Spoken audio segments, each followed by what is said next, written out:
Hello, how are you? Welcome to week 13. We've got the book Where's Spot. This was a favourite when I was a kid. I think every toddler's probably got it, although it was a lot harder to find compared to all the other new spots that they've got out. So basically it's a lift the flap book. So Mummy, Sally, I'm pretty sure, is trying to find Spot. So we go through all the different places in the house and all the different animals hiding in the house until we find Spot. So our first activity, can we find the puppy? So we've got all the same hiding places that match the book. I was so sure they were in here. Magpies, but they're not, they're penguins. But anyway, I did include magpies in the artwork because I went and designed them and then realized we had penguins. So you got both. We've got the snake, the crocodile. I remember the hippo's name is Helen. I think the monkey's got a name, can't remember his name. Now this one, the cutouts come as a full wardrobe. I went and cut the doors off and made the flappy doors, although he's not hiding in the cupboard as such, he's behind there. Then we've got Helen, we've got the lion, and we've got the bear behind the door, turtle, and finally there's little Spot. All right, so that is just a look and find activity. We've got a similar activity, I'll show you that one now, hang on. This one. So this one we're actually focusing on prepositions. So we've got our little Spot. You can add him to a pop stick if you want to, but I found his just fine as is. So some bits that we stick on are pockets. So I can put my hand in there, or I can put Spot in or inside there. There's bits that you lift up from the top, so we can have Spot hiding beneath or underneath or under. So these are prepositions, are your directional words. So they're really good for following instructions, giving instructions and following instructions. We can have Spot behind the bed, on top of the bed, underneath or beneath or under the bed. We've got the door over here. We can have him in front of the door, behind the door, in the basket. We can't go under the basket for this particular one. Oh, you could put him under the page, I suppose, under the basket. Did we do the mat? Behind the clock, in front of the clock. Top, bottom, at the top, at the bottom. What's another word for top? I had above the stairs, below the stairs, under the stairs. And then we've got a box up there as well. Same with this wardrobe.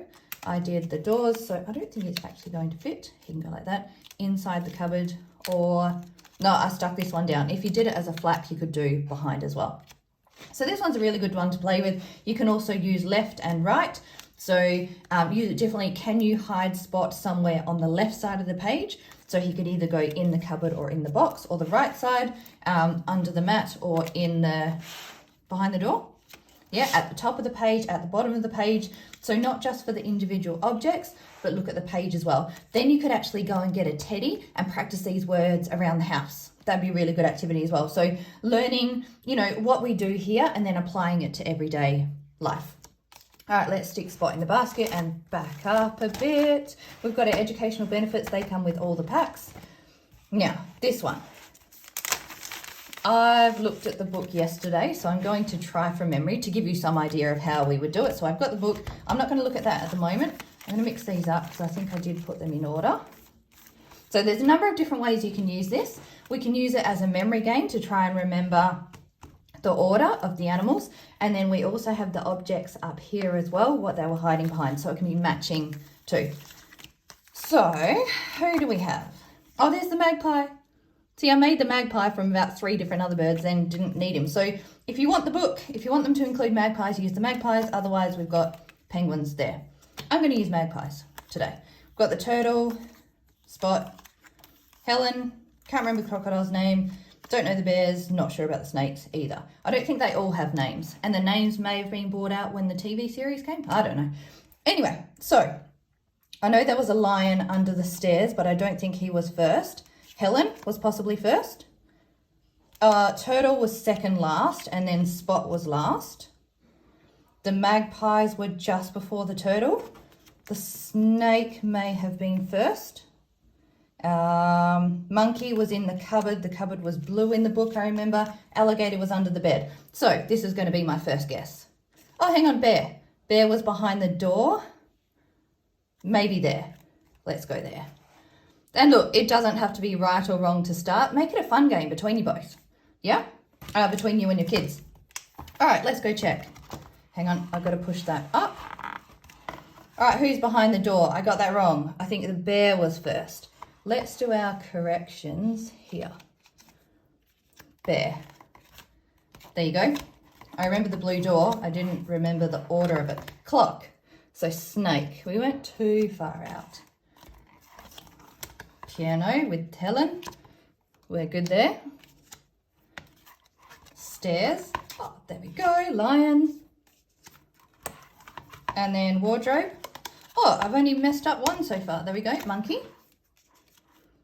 And then under the bed is the alligator. Then in the box, magpies or penguins. There, I only messed up one. There we go. Try the baskets, that's the turtle, and then spot. So that is the correct order. Now what we're going to do, which I should be fine without the book, is this activity, matching. So I've given you a background for those of you that want to Velcro it. This one I'm not going to because I'm going to stick them over the top. So let's mix up. So this one, I'm going to match up their hiding place with the characters, yeah? There we go. So it doesn't have to be in order, can be in order if you want it to be. Helen was under the piano. We had the turtle under the mat. I put 2 treasure chests in just because of the penguin pelican situation. Just chuck one to the side. They were in the box. Stairs, so the lion was hiding under the stairs. The monkey was in the cupboard. That's how the cupboard came. For the prepositions one, I just chopped the doors off and switched them over, used sticky tape at the side to make 2 swinging doors. Clock, the snake was in the clock. Alligator or crocodile was under the bed. Spot was in the basket.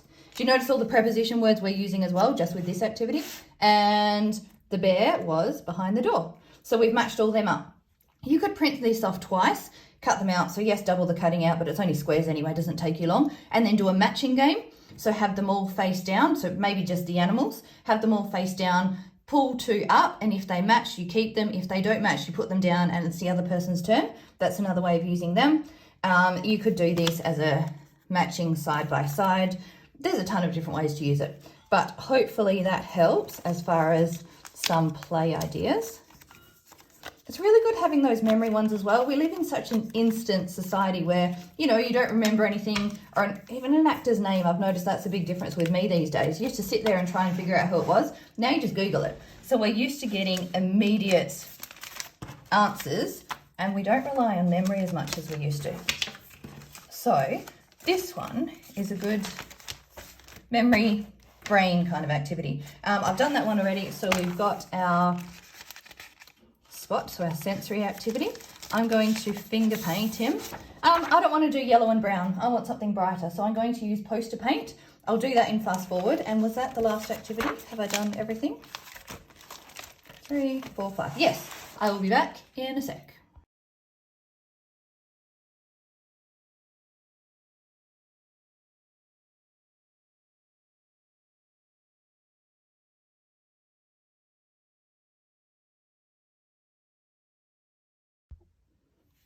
I'm back. I forgot the last activity. Oh, while I'm at it as well, if you, you know, with these display folders, if you flick them, all your pieces go flying. Or if you tip them upside down by accident, if you put it in a Ziploc bag and then chuck it in there, just keeps it all together.